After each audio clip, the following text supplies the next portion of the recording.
ಎಲ್ರಿಗೂ ನಮಸ್ಕಾರ. ಇಂದಿನ ವಾರ್ತೆಗಳು ನೋಡುವ. ದೇಶೀಯ ಕಚ್ಚಾ ತೈಲದ ಬೆಲೆ ತೆರಿಗೆ ಇಳಿಕೆ. ಟನ್ 5,200 ರೂಪಾಯಿನಿಂದ 3,520-250ಗೆ ಇಳಿಕೆ.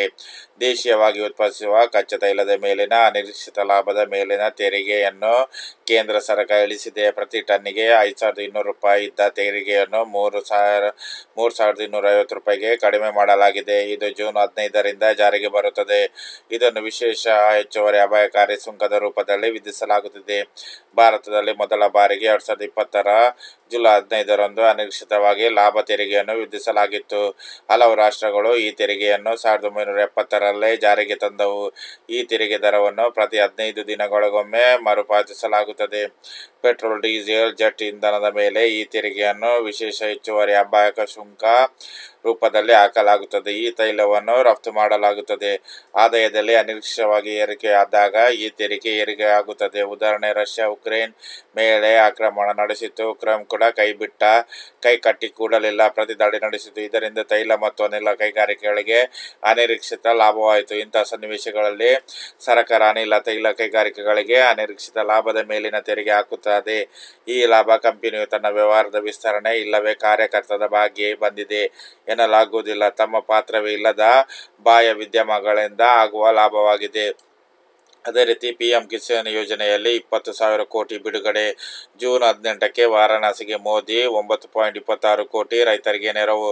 ಮೂರನೇ ಬಾರಿ ಪ್ರಧಾನಿಯಾಗಿ ಅಧಿಕಾರ ಸ್ವೀಕರಿಸುವ ನರೇಂದ್ರ ಮೋದಿ ಅವರು ಜೂನ್ 18ರಂದು ವಾರಾಣಸಿಗೆ ಭೇಟಿ ನೀಡಲಿದ್ದಾರೆ. ಇದೇ ಸಂದರ್ಭದಲ್ಲಿ ಅವರು ಪಿಎಂ ಕಿಸಾನ್ ಯೋಜನೆ 17ನೇ ಕಂತಿನ 20,000 ಕೋಟಿ ರೂಪಾಯಿ ಮೊತ್ತವನ್ನು ಬಿಡುಗಡೆ ಮಾಡಲಿದ್ದಾರೆ. ಇದು 9,200 ಕೋಟಿ ರೈತರಿಗೆ ನೆರವಾಗಿದೆ. ಕೃಷಿ ಮತ್ತು ಹೈನುಗಾರಿಕೆಯ ಬಲವರ್ಧನೆಗೆ ಕೇಂದ್ರ ಸರ್ಕಾರ ಕೃಷಿ ಸುಖ ಯೋಜನೆಯನ್ನು ಜಾರಿಗೊಳಿಸಿದೆ. ಇದರಡಿ ಸ್ವಸಹಾಯ ಸಂಘದ 30,000 ಸದಸ್ಯರಿಗೆ ತರಬೇತಿ ನೀಡಲಾಗಿದ್ದು, ಅವರಿಗೆ ಮೋದಿ ಪ್ರಮಾಣ ಪತ್ರವನ್ನು ವಿತರಿಸಲಾಗಿದೆ. ಶನಿವಾರ ಸುದ್ದಿಗಾರರೊಂದಿಗೆ ಮಾತನಾಡಿದ ಕೇಂದ್ರ ಕೃಷಿ ಸಚಿವ ಶಿವರಾಜ್ ಸಿಂಗ್ ಚೌಹಾಣ್, ಹಿಂದಿನ 2 ಅವಧಿಯಲ್ಲಿಯೂ ಮೋದಿ ಅವರ ಕೃಷಿ ಕ್ಷೇತ್ರಕ್ಕೆ ಆದ್ಯತೆ ನೀಡಿದ್ದರು. ದೇಶದ ಅನುದಾನ ಹಿತದೃಷ್ಟಿಯಿಂದ ಹಲವು ಪ್ರಮುಖ ನಿರ್ಧಾರಗಳನ್ನು ಕೈಗೊಂಡು ಜಾರಿಗೊಳಿಸಿದ್ದಾರೆ.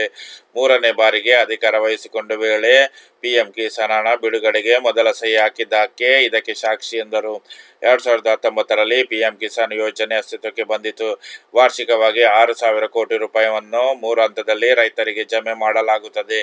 ಇಲ್ಲಿಯ ತನಕ 11 ಕೋಟಿ ರೈತರಿಗೆ 3.40 ಲಕ್ಷ ಕೋಟಿಯನ್ನು ವಿತರಿಸಲಾಗಿದೆ ಎಂದರು. ಅದೇ ರೀತಿ ಇನ್ನೊಂದು ವಾರ್ತೆ. 3 ಸಹಕಾರಿ ಬ್ಯಾಂಕ್ಗಳಿಗೆ ದಂಡ.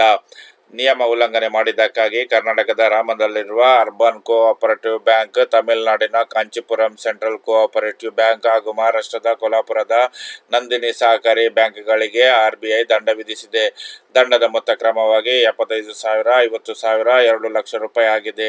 ನಬಾರ್ಡ್ ಹೆಸರುಗೊಂಡಿಸಿದ್ದ ಮಾರ್ಗಸೂಚಿಯನ್ನು ಕಾಂಚೀಪುರಂನಲ್ಲಿ ಬ್ಯಾಂಕ್ ತಿದ್ದುಪಡಿ ನೀಡಿತು. 1999ರ ಬ್ಯಾಂಕಿಂಗ್ ನಿಯಂತ್ರಣ ಕಾಯ್ದೆ ಅಡಿಯಲ್ಲಿ ಆರ್ಬಿಐ ಈ ದಂಡವನ್ನು ವಿಧಿಸಿದೆ.